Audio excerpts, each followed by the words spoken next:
If you care about history not as nostalgia, but as a manual for survival, stay with me.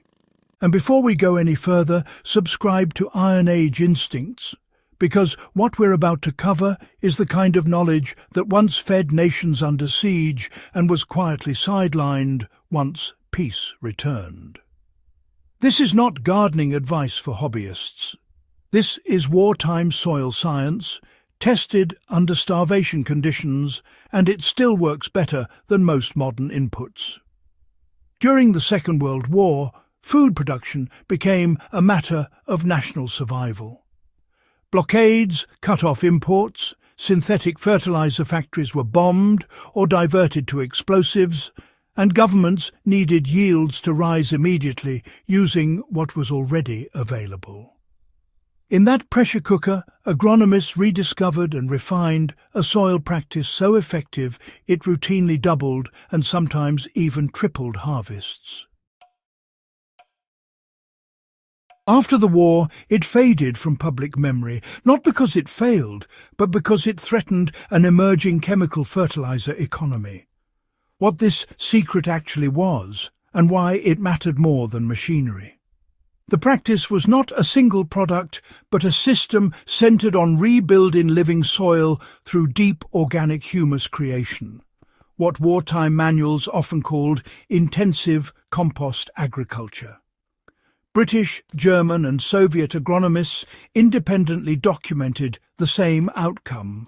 Soil rich in stable organic matter retained water, unlocked minerals already present, and supported microbial life that replaced much of what synthetic nitrogen was supposed to provide.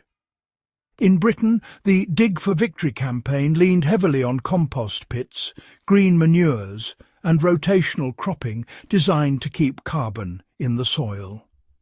German wartime agricultural texts emphasized Humuswirtschaft, literally humus economy, arguing that soil organic matter was a strategic resource, just like coal or steel. Soviet agronomists working under famine conditions reached similar conclusions through necessity rather than ideology. The key was building stable humus, not just adding nutrients.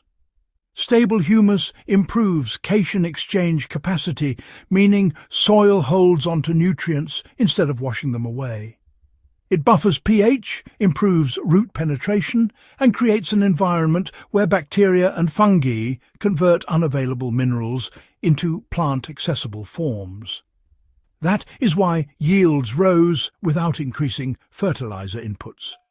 How wartime scientists measured results instead of guessing. This was not folklore. Field trials compared plots using conventional mineral fertilizers against plots built with composted organic matter, green cover crops, and minimal tillage. In multiple cases, the organic-heavy plots outperformed chemical-only plots within 2 to 3 growing seasons. Crops were more drought-resistant, pest pressure declined, and yields stabilized instead of spiking and collapsing. One British Ministry of Agriculture report from the early 1940s noted that compost-amended soils required less external nitrogen each year because microbial activity fixed and recycled nutrients internally. In plain terms, the soil began feeding itself. Why fertilizer companies had every incentive to bury it. After the war, surplus ammonium nitrate factories needed peacetime markets. Fertilizer companies offered something seductive instant results. Compost and humus building require time, labor, and local materials. Chemical fertilizers offered speed, uniformity, and dependency. The narrative shifted from soil as a living system to soil as an inert medium needing constant inputs. Teaching farmers how to rebuild soil biology threatened recurring sales. You build humus once, you benefit for decades. You sell nitrogen, you sell it every season. agricultural education quietly pivoted away from soil ecology toward input management. Within a generation, the wartime knowledge survived only in fragments. How this World War II soil system actually triples harvests in practice. The yield increase comes from stacking effects rather than a miracle ingredient. First, organic matter increases water retention, sometimes by tens of thousands of litres per hectare. During dry spells, crops keep growing while chemically fed fields stall. Second, microbial life mobilizes phosphorus and trace minerals already in the soil, eliminating hidden deficiencies. Third, root systems grow deeper, accessing subsoil moisture and nutrients unavailable to shallow-fed plants. Build compost with carbon-rich material like dried leaves and straw, balanced with nitrogen sources like manure or green plant matter. Allow it to mature fully so it smells earthy, not sharp. Apply it thickly and consistently, focusing on soil coverage rather than digging deeply. Rotate crops to avoid nutrient exhaustion and plant cover crops whenever soil would otherwise be bare. Avoid excessive tillage, which destroys fungal networks critical for nutrient exchange. Over time, reduce synthetic inputs instead of stacking them. The goal is autonomy, not dependence. Even on poor or compacted land, this approach works because humus rebuilds structure. Wartime farmers did not have perfect soil. They had necessity and discipline.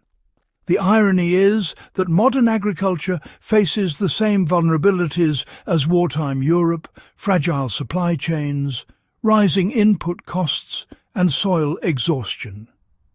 The solution already exists, tested under worse conditions than most people alive have experienced. Ignoring it is not ignorance, it is economic design. History rewards those who study what worked under pressure. This soil system fed cities under blockade and armies on the move. It was never obsolete. It was simply inconvenient for those selling shortcuts.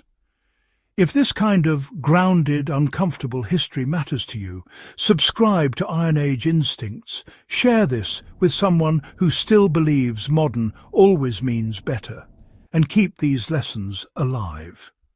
The soil remembers even when institutions forget.